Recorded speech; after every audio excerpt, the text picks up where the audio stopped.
profiles of the doctor. Is the fact that they're all in their separate silos. But what I'm hearing him right now. saying That's right. is that part of what he's constructing is saying we're going to build a firewall.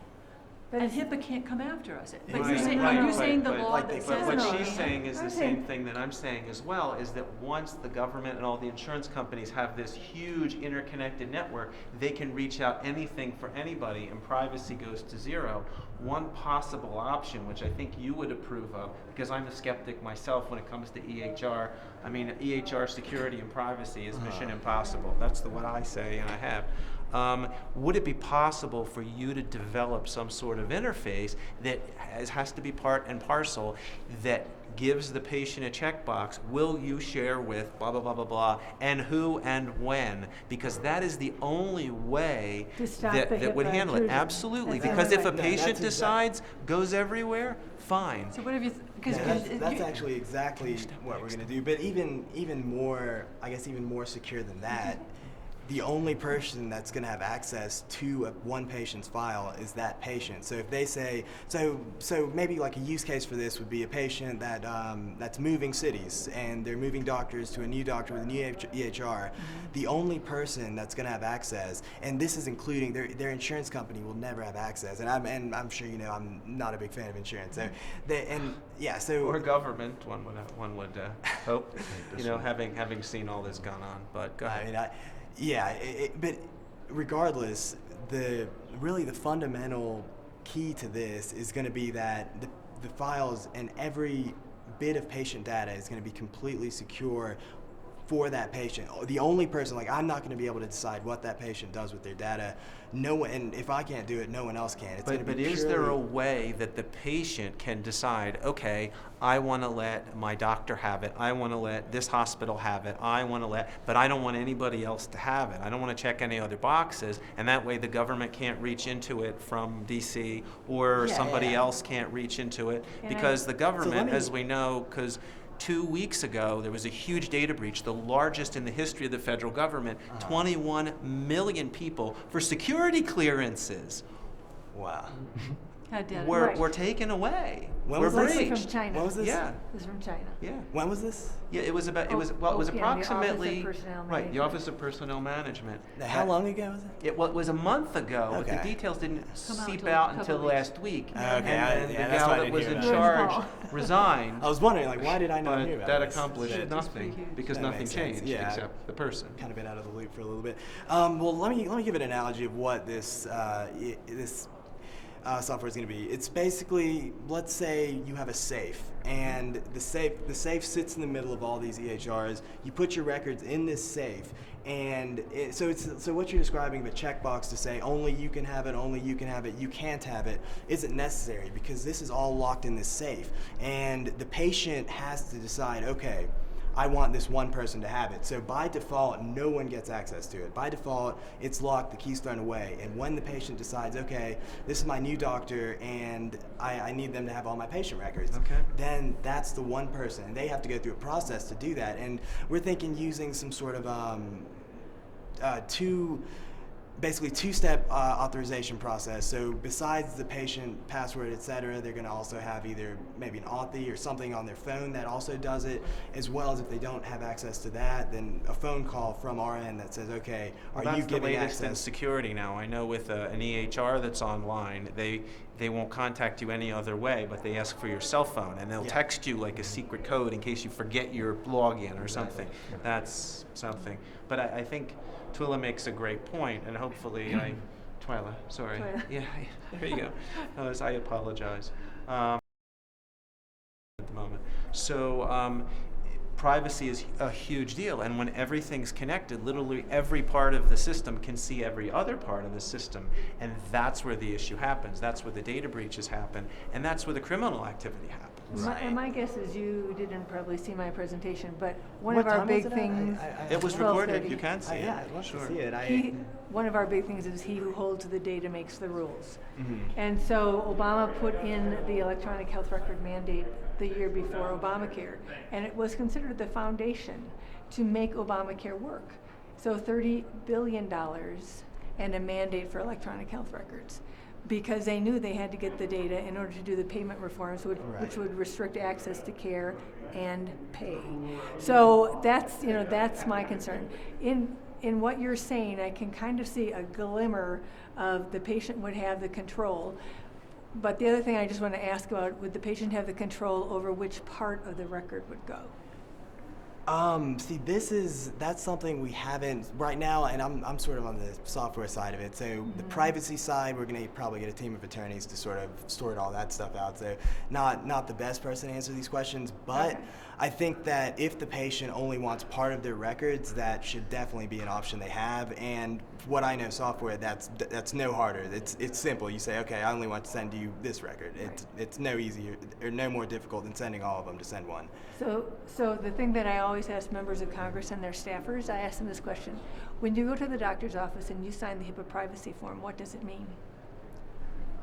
I mean, I assume it means that the records are secure. And that's exactly what everybody answers, and there's a reason for that.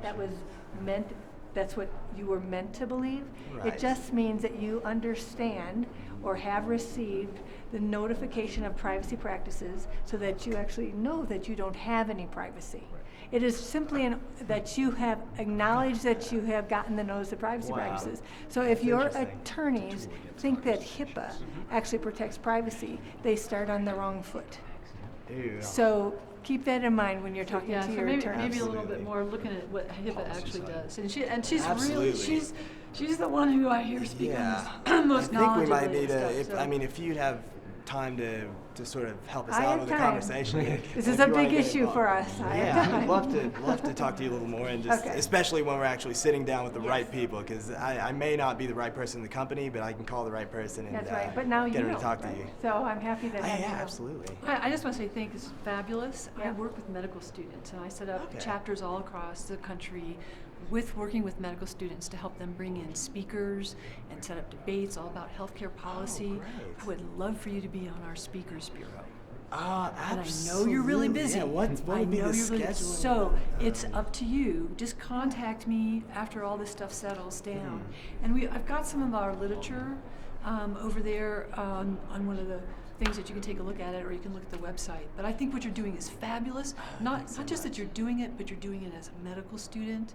And the medical students are hungry for innovation and for what they can do as young doctors, and how are they going to make medicine really work for them, because they're getting this message.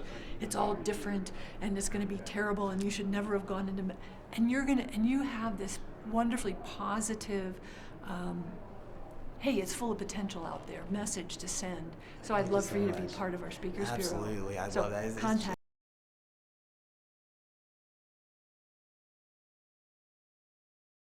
I know exactly how busy Oh you yeah, are. and I think I can work around it at some point. Like, I'd love to at least do one or two just to try it out. And I've I'd got love somebody to. who's starting in Georgia. We're starting up a new chapter. Oh, great, So we've got, great. and I've got some inroads Where into in, Emory. where in Georgia? What in Atlanta? So probably, one's or? in Emory, and Okay. the other one is the medical. MCG. Yeah. Okay. Yeah. Okay. Yeah. Okay. That's where my brother goes. Yeah. Okay. So contact me and let's see what we can work Absolutely, out. Even if absolutely. it's small and we get you on video and we can start sharing it. Oh yeah. No, I'd Okay. I'd love to get involved. That's great. Thanks so much. Fabulous work you're doing. Thank you. Hi, Park. So say hi and congrats. Good work that you're doing. Oh, thank you so much.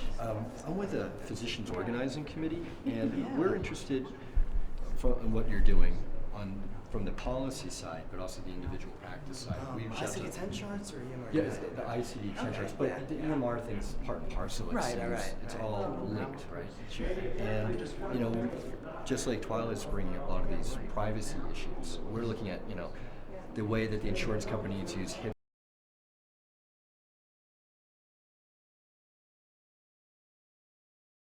talk to us because they claim, oh, you're invading this person's privacy by trying to get his heart surgeon the ability to do a heart surgery on the patient, right? So from the policy side, a lot of the work that you're talking about, going to Washington, D.C., you're running into these very, very well-funded lobbies, right? Right. And we see the solution to that. The counterbalance is to reaching out to all the physicians and getting them active on a more political basis, not I'm going to vote Republican or Democrat for this senator or that senator, but more active in terms of exposing this level of corruption, naming names, and then making sure that we get good EHR and privacy incorporated. So, Sure, absolutely. do you ever come out to California? Yeah, a couple times a year actually. I was there what, 3 weeks ago? Right before I went to Nepal, I was in California for about a week. I Great go there work all in the- Nepal. We're in, thank you so much. We're in California. In San Francisco. Okay, yeah, that's Yeah, that's we where got I a lot get of my IT cousin, guys who would love to talk to you. My cousin works for Yahoo actually. Actually, Okay. my dad's side of the family, a couple of my cousins they all work in Silicon Valley. in Right, IT, so and you're out there. Yeah, Okay. yeah, And exactly. Right, the exactly. whole Bitcoin thing and the encryption thing. Oh yeah, that's my real partner in EMR United. He was the original funder for ICD-10 charts. Mm-hmm. Gave us, like, one of my friends from college. He was one of the actual original developers of Bitcoin. He made millions back Oh, in the yeah, day. he's doing good. Oh yeah, these No, days right, dropped a little he's bit, but at he's still millions, right. he's still doing way too well for his age. But Right. he's actually sort of the one that's going to be doing the security encryption for EMR United, and Right. and I mean I have full faith. I don't know if you've Well, see, we're not concerned about the encryption so much as like the our- privacy aspects. Yeah, right. Yeah. It's not insurance companies are going to get a crazed server to break out Right, your exactly. encryption. That's and not they're gonna not going to break the happen. code. Exactly. The problem is when the government in DC introduces backdoors, which say, by law, your data may have to be available to these insurance companies. And these are the privacy concerns that we're really looking at, like that Twyla's mentioning. Yeah, see, that's something that, like, their thing, like, I know I don't have a lot of power to change what's happening in the world, but if someone asked me to do that, I would dump all the data that we have and Right. burn my company. That's what Lava I would Bit burn my did. company to the ground. Yeah, Yeah, you burn the and company. that's Yep. and that's I have no problem doing Right, that. right. And I mean, it's all free. I don't know if I'll make a dime off it. If I do, that's great, but it's one of those things that if I do have to burn it all to protect people's privacy, that's what's going to happen. Good. Well, that's. I want to give you a copy of this and a Thank card. you. Is there any? What's the best way to reach you, Bert? I can give you my cell phone number. Actually, let me give you a card. I might have left all my cards in my